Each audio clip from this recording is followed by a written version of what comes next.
Okay, so those of you who have Wagoneers, I'm sure you guys have been wondering, how much vacuum can I get rid of? How can I bypass vacuum? Well, that's very simple. You can start by getting rid of the canister and get rid of most of the ports on top of the manifold. That should be easy, and I'll show you in just a second. You come over here, that's where your PCV valve is, and you come and you loop up in here like so, and you go on the very back of the carburetor. Now, the original carburetor on Jeep Wagoneers may have a port already on the back, but in this case, this carburetor came off a Jeep CJ7. Therefore, I had to drill a hole myself, and I'll show you that in a minute. And another thing, you're gonna have to keep this right here. That's what runs to your brake booster, and the smaller one's what runs to your vacuum advance for your timing.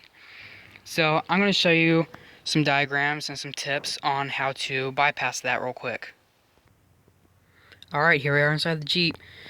Now for a vacuum canister, it's got many ports on the top of it.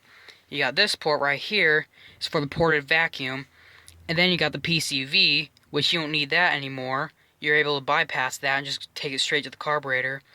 This is the tank breather, so your gas won't expand the tank, and this goes to the carb. You won't need that either. You can get rid of all this crap right here. And down here, it's got a bunch of diaphragms and shit. But that's pretty much it for the canister. Here I wrote down a little bit of notes for you. The carburetor I have is a Jeep CJ 2100 carburetor. It interchanges with 304s and Ford 302s. And the valves you're able to cancel is the EGR vacuum hose, coolant override switch, forward delay valve, vacuum dump valve as well.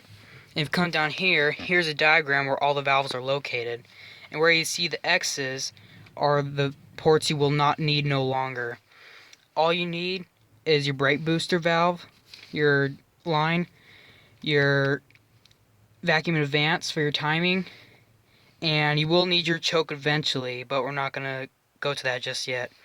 And last but not least, your PCV valve, and that goes to the back of your carburetor. And if you go with a carburetor like mine, more than likely you will have to drill a hole, and inside the carburetor you got the two barrels right here, and you got a little tiny hole just between them on the back side of the carburetor. So if you were to drill a hole, it'll have to be a maximum of 7/64. If I were you, I would start off small, maybe like a 1/4 or whatever, through a 5/16, and then your maximum size will probably be right about here. Just drill it to whatever you decide. And you have the vacuum choke, like I said earlier, and you have the vacuum dump, which are these two, and the temp override, and you have the EGR. You don't need that. That's just for fuel economy. That doesn't really do anything.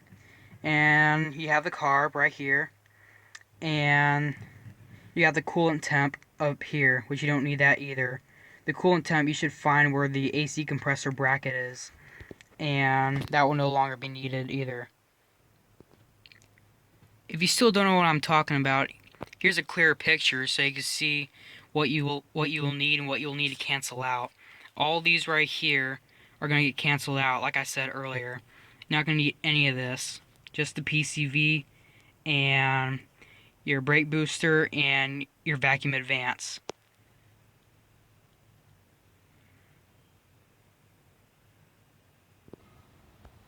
Okay, let's take a look at the carburetor. As you can see, you got my PCV, which is right about there, and you got all these, which you don't need, and you got your temperature port, which is right there by the compressor, which is what I was talking about, and you got your vacuum advance and your brake booster.